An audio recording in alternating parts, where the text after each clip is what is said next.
নমস্কার, আমার নাম দেবময় ঘোষ। আর এই ভিডিও যখন আপনাদের কাছে পৌঁছবে, অর্থাৎ আমার এই ব্লগ যখন আপনাদের কাছে পৌঁছবে, তখন ভগবান শ্রীরামের প্রাণ প্রতিষ্ঠা হয়ে গিয়েছে অযোধ্যার রাম মন্দিরে। কিন্তু একটা কথা খেয়াল রাখবেন, এই যে পদ্ধতি, সেই পদ্ধতিটা কিন্তু একদিনের নয়। 12ই জানুয়ারি থেকে এই পদ্ধতিটা কিন্তু শুরু হয়ে গিয়েছে। সেখানে একটা শব্দ ইংরেজি সংবাদ মাধ্যমে আপনারা হয়তো শুনে থাকবেন, কনসিক্রেশন, অর্থাৎ ঈশ্বরকে প্রতিষ্ঠা করা, ঈশ্বরকে পবিত্রতার সঙ্গে প্রতিষ্ঠা করা তার ঘরে, তার মন্দিরে। সেই পদ্ধতি কিন্তু শুরু হয়ে গিয়েছে।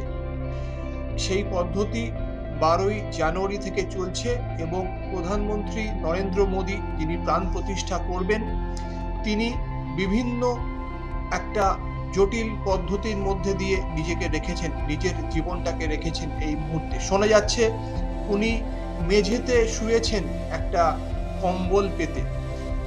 তার যে নিজস্ব খাদ্য, সেই খাদ্য প্রণালী কিন্তু পরিবর্তন হয়েছে। একটা অন্য ধরনের ডায়েট, যাকে সাত্ত্বিক ডায়েট আপনারা বলতে পারেন, সেটা কিন্তু উনি এখন মেনটেন করছেন। আরো অনেক কিছু জটিল ধর্মীয় আচার অনুষ্ঠানের মধ্যে দিয়ে কিন্তু তিনি নিজেকে রেখেছেন। তার একটাই কারণ, অযোধ্যায় রাম মন্দিরে ভগবান শ্রীরামের প্রাণ প্রতিষ্ঠার অনুষ্ঠানে উনি থাকবেন এবং অংশগ্রহণ করবেন। অনেকেই বলছেন যে ঈশ্বরের প্রাণ প্রতিষ্ঠা করবে মানুষ, এ কেমন ভাবে হতে পারে?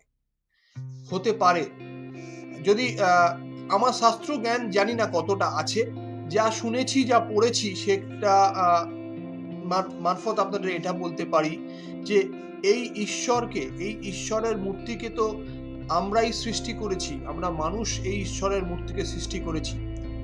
এই ঈশ্বরের মূর্তিকে যখন তার ঘরে প্রতিষ্ঠিত করা হবে, তখন তাকে তো প্রাণ প্রতিষ্ঠা করতে হবে, তাই তো? মানুষের দ্বারা তৈরি ঈশ্বরের মূর্তিতে প্রাণ প্রতিষ্ঠা না করলে চলবে কি করে? এইটুকুনি বলতে পারি, 12:30টার সময় ভগবান শ্রীরামের প্রাণ প্রতিষ্ঠার সময়টা রাখা হয়েছে। এটা অত্যন্ত গুরুত্বপূর্ণ। আপনাদের বুঝতে হবে কেন 12:30টা। যদি দেখেন তো যেটা বলা হয়ে থাকে যে ত্রেতা যুগে, অর্থাৎ প্রায় 9.5 লক্ষ বছর আগে, চৈত্র মাসে শুক্লপক্ষে নবমী তিথিতে পুরাণ বসু নক্ষত্রের কর্কট লগ্নে দুপুর 12:30টার সময় কিন্তু প্রভু শ্রী রামচন্দ্রের জন্ম হয়েছিল। তো আপনারা নিশ্চয়ই বুঝতে পারছেন যে এই যে 12:30টার সময় প্রাণ প্রতিষ্ঠার কর্মসূচি, সেই কর্মসূচি কিন্তু এমনি এমনি রাখা হয়নি। এর পিছনে একটা শাস্ত্রগ্রাহ্য যুক্তি রয়েছে। প্রধানমন্ত্রী নরেন্দ্র মোদী আজকে প্রাণ প্রতিষ্ঠার পুজোতে অংশগ্রহণ করবেন। একটা দল পুরোহিত, তারা এই প্রাণ প্রতিষ্ঠার দায়িত্বে রয়েছেন। তাদের মধ্যে প্রধান হলো লক্ষ্মীকান্ত দীক্ষিত। এখন রামলালার মূর্তি, মাইসোরুর স্থাপত্যশিল্পী অরুণ যোগীরাজ, তার তৈরি যে রামলালার প্রতিকৃতি, সেটা কিন্তু 5 বছর, শ্রীরামের 5 বছরের একটা প্রতিরূপ দেওয়া হয়েছে। তা ইতিমধ্যেই গর্ভগৃহে প্রবেশ করেছে, বিশেষ পুজোর আয়োজন করা হয়েছিল, তা হয়ে গিয়েছে। আজকে প্রধানমন্ত্রী নরেন্দ্র মোদীর উপস্থিতিতে অন্যান্য যারা সাধুরা থাকবেন, যারা পুরোহিতরা থাকবেন, তাদের পরিচালনায় রামলালার প্রাণ প্রতিষ্ঠা হবে, বা ইতিমধ্যে হয়ে গিয়েছে যখন আপনাদের এই ভিডিও পৌঁছচ্ছে। আপনারা নিশ্চয়ই দেখে থাকবেন, প্রায় 11,000-এরও বেশি অতিথি শুধুমাত্র ভারত থেকে নয়, দেশের বাইরে থেকেও তারা কিন্তু আজকে রাম মন্দিরে এসেছিলেন এবং দেখেছেন শ্রী রামলালার প্রাণ প্রতিষ্ঠা। এবং সব থেকে বড় কথা, সেন্ট্রাল গভর্নমেন্ট তার অফিস আজকে হাফ ডের পরে ছুটি ঘোষণা করেছিল। আরো অনেক কর্মসূচি আপনারা দেখেছেন। বলা যেতে পারে 500 বছরের চেষ্টা, 500 বছরের চোখের জল, 500 বছরের গ্লানি, তা আজকে এই রামলালার প্রাণ প্রতিষ্ঠার মাধ্যমে শেষ হলো। দেশে এটা একটা সত্যি ঐতিহাসিক ঘটনা, শুধুমাত্র ধর্মীয় নয়, অবশ্যই একটা ঐতিহাসিক ঘটনা। অসাধারণ সুন্দর এই রাম মন্দির বা রাম টেম্পল যাই বলুন না কেন, সেটাকে বলা যেতে পারে আর্কিটেকচারাল ব্রিলিয়েন্স। এত সুন্দর একটি মন্দির হয়তো পৃথিবীতে আর কোথাও নেই।